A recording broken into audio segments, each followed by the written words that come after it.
Welcome back to my channel. ಇವತ್ತಿನ ವಿಡಿಯೋದಲ್ಲಿ ಸಿಂಪಲ್ಲಾಗಿ ಪುಟಾಣಿ ಕರದಂಟು ಹೇಗೆ ಮಾಡೋದಂತ ತೋರಿಸ್ತಾ ಇದ್ದೀನಿ. ಕರದಂಟು ಮಾಡಲಿಕ್ಕೆ ಒಂದು ದೊಡ್ಡ ಬೌಲಲ್ಲಿ ಕಡಲೆ ಪಫ್ನ ತೊಗೊತಾ ಇದ್ದೀನಿ. ಮೊದಲಿಗೆ ಒಂದು ಮಿಕ್ಸಿ ಜಾರಿಗೆ ಕಡಲೆ ಪಫ್ನ ಹಾಕಿ ಸಾಫ್ಟಾಗಿ ಗ್ರೈಂಡ್ ಮಾಡ್ಕೋಬೇಕು. ಈ ಥರ ಸಾಫ್ಟಾಗಿ ಗ್ರೈಂಡ್ ಮಾಡ್ಕೋಬೇಕು. ಹಾಗೇ ಯೂಸ್ ಮಾಡಬೇಡಿ. ಇದನ್ನು ಒಂದು ಜರಡಿ ಹಿಡಿದು ಕ್ಲೀನ್ ಮಾಡ್ಕೊಳ್ಳಿ. ಈ ಥರ ಕ್ಲೀನ್ ಮಾಡೋದ್ರಿಂದ ಕರದಂಟು ತುಂಬ ಸಾಫ್ಟಾಗಿ ಚೆನ್ನಾಗಿ ಬರುತ್ತೆ. ನೋಡಿ ಹಿಟ್ಟು ಎಷ್ಟು ಸಾಫ್ಟಾಗಿದೆ. ನೋಡಿರಿ ಹಿಟ್ಟು ರೆಡಿಯಾಗಿದೆ. ನೋಡಿ ಒಂದು ಬಾಣಲೆಗೆ 2 ಟೀ ಸ್ಪೂನ್ ಗಸಗಸೆನ ಹಾಕ್ತಾಯಿದ್ದೀನಿ. ಗಸಗಸೆನ ಹಾಕ್ಕೊಂಡು ಇದನ್ನು ಚೆನ್ನಾಗಿ ಘಮ ಬರೋವರೆಗೂ ಹುರ್ಕೋಬೇಕು. ಗಸಗಸೆನ ಕರದಂಟಿಗೆ ಹಾಕಲೇಬೇಕು. ಹಾಕೋದ್ರಿಂದ ಚೆನ್ನಾಗಿ ಫ್ಲೇವರ್ ಬರುತ್ತೆ. ನೋಡಿ ಇದನ್ನು ಒಂದು ಪ್ಲೇಟಿಗೆ ತೆಗಿತಾ ಇದ್ದೀನಿ. ಕಡಲೆ ಪಫ್ ಒಂದು ಬೌಲಲ್ಲಿ ಒಂದು ಬೌಲ್ ಸಕ್ಕರೆನ ತೊಗೊತಾ ಇದ್ದೀನಿ. ಪಾಕಕ್ಕೆ ಸಕ್ಕರೆ ತೊಯ್ಯುವಷ್ಟು ನೀರನ್ನು ಹಾಕಿ ಜಾಸ್ತಿ ಹಾಕಬೇಡಿ. ಇದನ್ನು ಈಗ ಸಕ್ಕರೆ ಕರಗೋವರೆಗೂ ಲೋ ಫ್ಲೇಮಲ್ಲಿ ಇಟ್ಕೊಂಡು ಚೆನ್ನಾಗಿ ಕೈ ಆಡಿಸಿ. ಸಕ್ಕರೆ ಪಾಕ ತುಂಬಾ ಬೇಗ ಬರುತ್ತೆ. ಇದು 4 ರಿಂದ 5 ನಿಮಿಷ ಸಾಕು.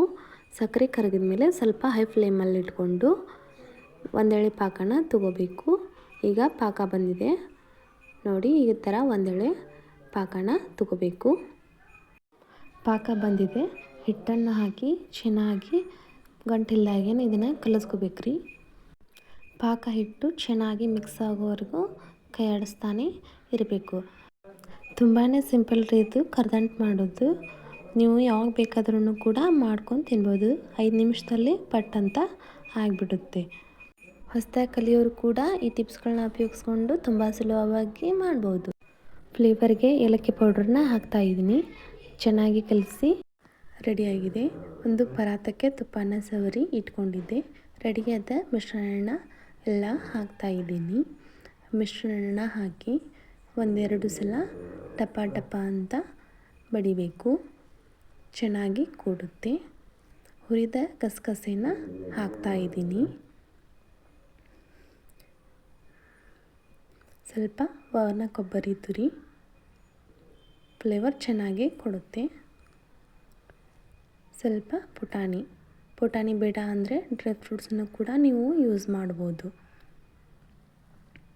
ನೋಡಿ ಸ್ವಲ್ಪ ಬಿಸಿ ಇರುವಾಗಲೇ ಇದನ್ನು ಕಟ್ ಮಾಡಿ ಬಿಡಬೇಕು. ನಿಮಗೆ ಯಾವ ಥರ ಸೇಪ್ ಬೇಕು ಆ ಥರ ಸೇಪ್ಗೆ ನೀವು ಕಟ್ ಮಾಡ್ಕೊಳ್ಳಿ. ಚಿಕ್ಕದಾಗಿನೂ ಕೂಡ ಕಟ್ ಮಾಡ್ಕೋಬೋದು, ದೊಡ್ಡದಾಗಿನೂ ಕೂಡ ಕಟ್ ಮಾಡ್ಕೋಬೋದು. ನೋಡಿ ಕರದಂಟು ರೆಡಿಯಾಗಿದೆ. ತುಂಬ ಸಾಫ್ಟಾಗಿ ಬಂದಿದೆ. ಈ ಥರ ಮಾಡಿದರೆ ಮನೆಯವರೆಲ್ಲರೂ ಇಷ್ಟಪಡ್ತಾರೆ. ನೋಡಿ ನಾನು ಕರದಂಟನ್ನ ತೆಳುವಾಗಿ ಹಾಕಿದ್ದೆ. ನೀವು ದಪ್ಪ ಕೂಡ ಹಾಕ್ಕೋಬೋದು. ನೋಡಿ ತೋರಿಸ್ತಾ ಇದ್ದೀನಿ. ತುಂಬಾ ಸಾಫ್ಟಾಗಿ ಬಂದಿದೆ ಕರದಂಟು. ನಿಮಗೆ ಈ ವಿಡಿಯೋ ಇಷ್ಟ ಆದರೆ ನನ್ನ ಚಾನಲ್ನ ಲೈಕ್ ಮಾಡಿ, ಶೇರ್ ಮಾಡಿ, ಸಬ್ಸ್ಕ್ರೈಬ್ ಮಾಡಿ.